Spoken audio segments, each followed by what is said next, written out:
ఉదాహరణ ఏంటంటే యూపీలో వాళ్ళకి నోటికి పలకడం రాట్లా, జై బాలయ్య అంటున్నారు. ఇక్కడ కన్నా ఇప్పుడు ఈ రోజు నుంచే, నిన్నటి నుంచే అక్కడ కటౌట్లు కనపడుతున్నాయి. అవి సోషల్ మీడియాలో చూసి మేము చాలా సంతోషపడుతున్నాం. అంటే నార్త్ లో ఈ సినిమాని పూర్తిగా సొంతం చేసుకుంటారా? సొంతం పూర్తిగా చేసుకుంటారన్న. ఎందుకంటే ఇప్పటికే ఆల్రెడీ అన్ని సినిమా వాళ్ళకి ప్రకటించేశారు. ఏదో యూపీలో ఏదో సినిమా కూడా ఆపేశారంట ఈ సినిమా కోసం అని.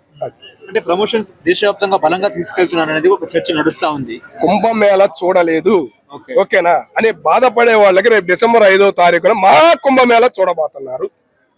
ఓకే, ఇప్పుడు నిన్న రీసెంట్ గా గోవాలో కూడా శ్రీరామచంద్ర మూర్తి గారి విగ్రహాన్ని కూడా ఆవిష్కరించిన నేపథ్యంలో అఖండ వస్తుంది.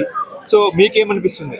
దేశం మొత్తం రేపు 5వ తారీఖు పండగ చేసుకోబోతున్నాను. ఈ విగ్రహ ఆవిష్కరణ కూడా ఆ రోజు జరిగినట్టయితే కొద్దిగా హ్యాపీ అనిపించేది. మోడీజీ గారిని ముఖ్యంగా కోరుకుంటున్నాను, ఈ సినిమా చూడాలి. ఆయన చూసి ఏదైనా ఈవెంట్ గా పరంగా చెబితే, ఒక హిందుత్వం ఉన్న ప్రతి ఒక్కడు పెద్దవాళ్ళు బయటకు వచ్చి ఏదైనా ఒక విషయం చెబితే చాలా హ్యాపీగా ఫీల్ అవుతాం. ఓకే, ఒక డైలాగ్ చెప్పండి అఖండ 2 నుంచి. ఒక డైలాగ్, అఖండ డైలాగ్ నుంచి అన్న. సౌండ్ నాకు వినపడనంత మట్టుకే, నాకు వినపడితే పరిస్థితి వేరేగా ఉంటది. థ్యాంక్ యూ అన్న.